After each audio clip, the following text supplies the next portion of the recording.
Hello students, आज के इस वीडियो लेक्चर में हम chapter number 7 correspondence with debenture holder study करने वाले हैं।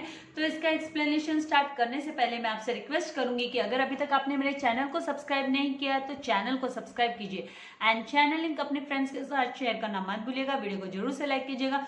तो यहाँ पे हम स्टडी करने वाले हैं इस चैप्टर में precautions to be taken by the secretary while corresponding with debenture holders. जब वो डिबेंचर होल्डर्स के साथ कांटेक्ट कर रहे हैं, इन राइटिंग उनसे करस्पॉन्ड कर रहे हैं, तो उस समय पर कौन से प्रिकॉशंस लेने जरूरी है। Then circumstances under which a secretary has to enter into correspondence with debenture holders. कब उन्हें ना डिबेंचर होल्डर्स के साथ कम्युनिकेट करना जरूरी है इन राइटिंग।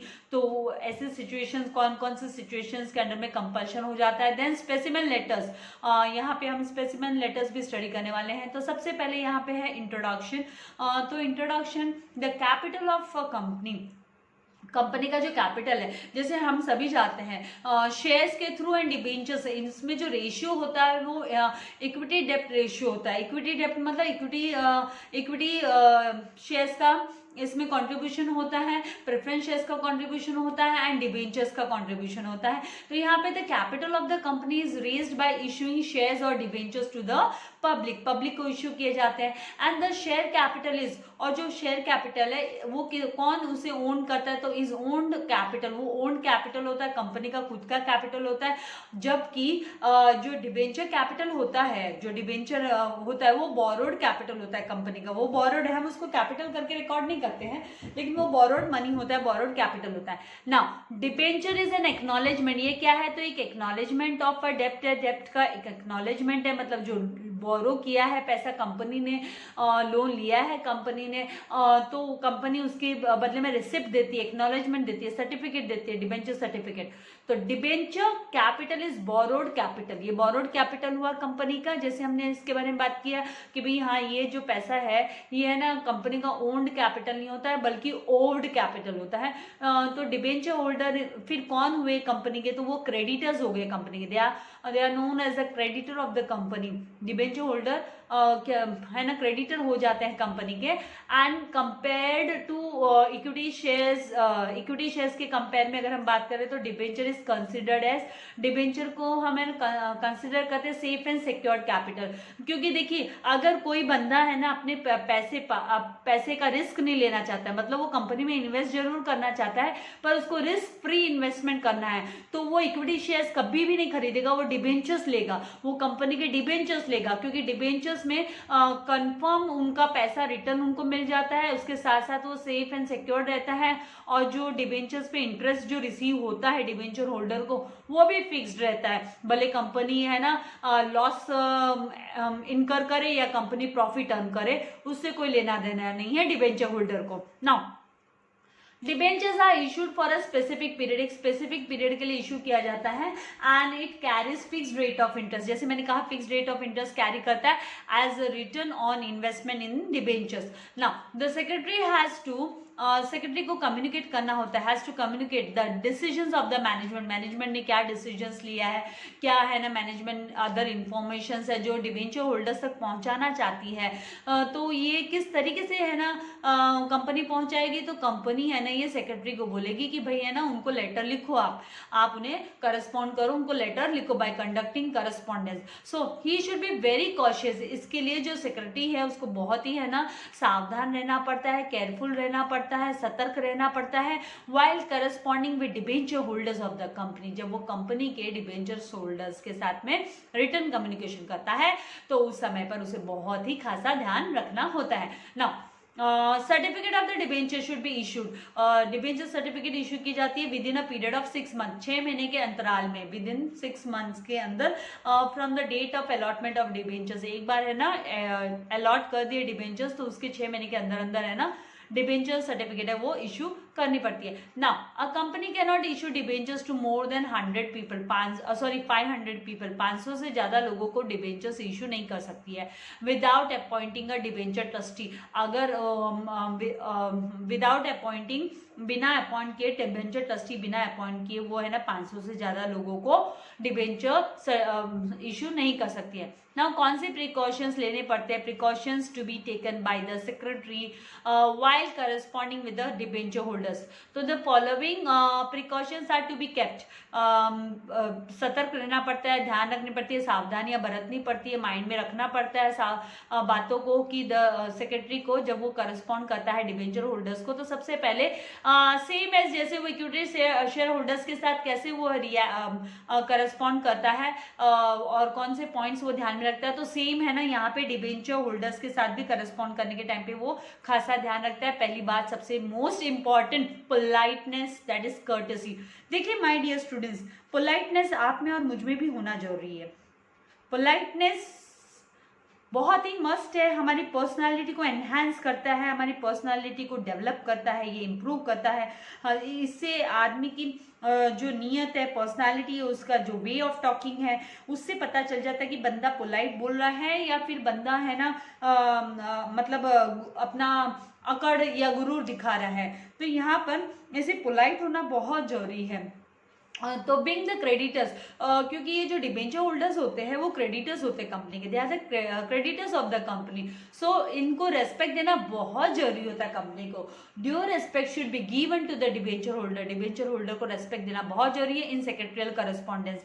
जब है ना सेक्रेटरी करस्पॉन्ड करता है उनसे, तो उस वक्त उन्हें है ना रेस्पेक्ट की लैंग्वेज यूज करना जरूरी है। Dear sir, respected sir. The tone of language, जो भाषा का उपयोग करते हैं हमारी जो भाषा का उपयोग करने का तरीका होता है, भले वो इन राइटिंग हो या वर्बली हो, वो है ना बहुत ही मायने रखता है। वो किसी को भी इम्प्रेस करने के लिए बहुत मायने रखता है। तो जो टोन है होती है हमारी लैंग्वेज में से पता चल जाती है कि भाई हम कौन सी टोन यूज करते हैं। In the letter should be courteous, तो हम जो लेटर में जो टोन यूज करेंगे तो उसमें कर्टियस पोलाइट लैंग्वेज होनी चाहिए। रूड एंड हार्श लैंग्वेज है ना वो स्ट्रिक्टली अवॉइड करना है बंदे को, क्योंकि वो क्रेडिटर से करस्पॉन्ड कर रहा है सेक्रेटरी, तो रूड एंड हार्श लैंग्वेज नहीं चलने वाली है, शुड बी स्ट्रिक्टली अवॉइडेड। अगर उसने rude and harsh language use की तो कंपनी की रेपुटेशन खराब हो जाएगी। कंपनी की रेपुटेशन का सवाल है भाई।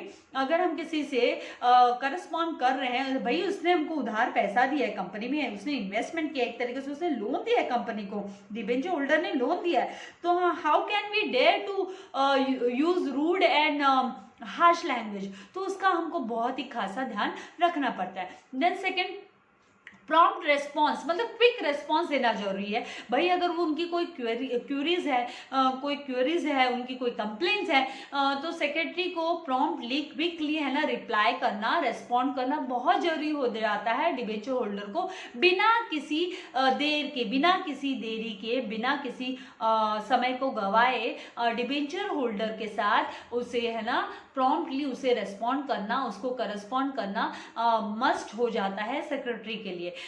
Then third one, legal provisions. The secretary should follow the statutory, जो लॉ प्रोविजंस है कंपनी के, कंपनीज एक्ट 2013 के तहत जो प्रोविजंस बनाए गए हैं, रूल्स बनाए गए हैं एंड अदर रेलेवेंट लॉज है, तो उसे उनका खासा ध्यान रखना होता है जब वो डिबेंचर होल्डर्स के साथ करस्पॉन्ड करता है। And secretary should be cautious, उसे सावधान और सतर्क रहना होता है, सावधान और सतर्क रहना पड़ता है, उसे सतर्क एंड सावधान रहना पड़ता है, केयरफुल रहना पड़ता है while corresponding with debenture holders के साथ वो जब करस्पॉन्ड कर रहा है। और लीगल मैटर्स, मतलब कोई मान लीजिए इंटरेस्ट उनको कम पहुंचा है या कोई भी उनके जो राइट्स है उसका अगर हनन होता है, उनका पूरा कंपनी ध्यान नहीं रखती है, तो लीगल प्रोविजंस को फॉलो करते हुए रिप्लाई देना मस्ट हो जाता है। देन फोर्थ, ट्रांसपेरेंसी, जैसे कांच, ये जो ग्लास होता है, जो घर में हम ग्लास यूज करते हैं पानी पीने के लिए, ग्लास कोल्ड ड्रिंक्स के लिए जो ग्लास यूज करते हैं, हम पता है वो ग्लास जो ट्रांसपेरेंट ग्लास होता है, राइट। तो वैसे ही ट्रांसपेरेंसी डिबेंचर होल्डर्स के को जब हम लेटर लिखते हैं तो हमें वो जो लैंग्वेज यूज करते हैं हम, वो तो कंपनी की जो इंप्रेशन दिखाना है, कंपनी का जो इंफॉर्मेशन शेयर करना है, साझा करना है डिबेंचर होल्डर के साथ, तो उसमें ट्रांसपेरेंसी रहनी चाहिए। To maintain greater transparency with debenture holders के साथ ज़्यादा से ज़्यादा ट्रांसपेरेंसी रखने के लिए बहुत नेसेसरी होता है कि है ना सारे के सारे जो इंफॉर्मेशन हैं वो सही और एकदम से खरे हो और जो डिस्क्लोज किए जा रहे हैं कंपनी को लेकर। एंड जो कंपनी की क्रेडिट रेटिंग होती है, भाई उनको कौन सी क्रेडिट रेटिंग मिली है कंपनी से, कंपनी को, तो वो क्रेडिट रेटिंग भी कंपनी की सही बतानी जरूरी होती है। True and real facts company के अफेयर्स को लेकर, उनके कामकाज को लेकर है ना, वो करस्पॉन्ड करना बहुत ही मस्ट हो जाता है जब भी डिबेंचर होल्डर को कोई क्यूरी होती है, कोई कंप्लेन होती है in regards to their rights। Then fifth यहाँ पे आ जाता है कॉन्साइजनेस। इसका मतलब जो डिबेंचर होल्डर है ना, जो डिबेंचर होल्डर को जो लेटर लिखा जाता है सेक्रेटरी के द्वारा, तो उसे ना शॉर्ट में और brief and short and point to point उसे रिप्लाई देना है। ऐसा नहीं है कि हम जो इनफॉर्मल है, आप भी सभी जानते हैं फॉर्मल लेटर है जो लिखते हैं हम, और informal letter family relatives and friends उन सबको लिखा जाता है, तो उसमें अलग हम डिटेल अलग तरीके से लिखते हैं। यहाँ पर जब हम डिबेंचर होल्डर को लिख रहे हैं तो यहाँ पे जो सेक्रेटरी है वो ऑफिशियल लेटर लिख रहा है, तो उसके लिए हम सभी जानते हैं ऑफिशियल लेटर में brief short and point to point है ना, मुद्दे की बात की जाती है। तो brief short and to point up to the point है ना, डिटेल्स लिखनी होती है एंड अननेसेसरी और इररिलेवेंट इंफॉर्मेशन को अवॉइड करना जरूरी हो जाता है। तो अननेसेसरी एंड irrelevant information must be avoided। Then sixth, precise information। तो the secretary should provide precise and up to date, मतलब जो up to date जो इंफॉर्मेशन है, जो लेटेस्ट फैक्चुअल है, ट्रूथ है, वो सब है ना साझा, वो सही इंफॉर्मेशन साझा करना बहुत जरूरी होता है। प्रिसाइज इंफॉर्मेशन साझा करना जरूरी हो जाता है सेक्रेटरी के लिए जब वो करस्पॉन्ड करता है डिबेंचर होल्डर से। क्यों? क्योंकि डिबेंचर होल्डर है वो कंपनी का क्रेडिटर होता है, वो कंपनी का क्रेडिटर होता है, उसने उधार दिया होता है कंपनी को, उसने कंपनी को लोन दिया होता है एक तरीके से ना।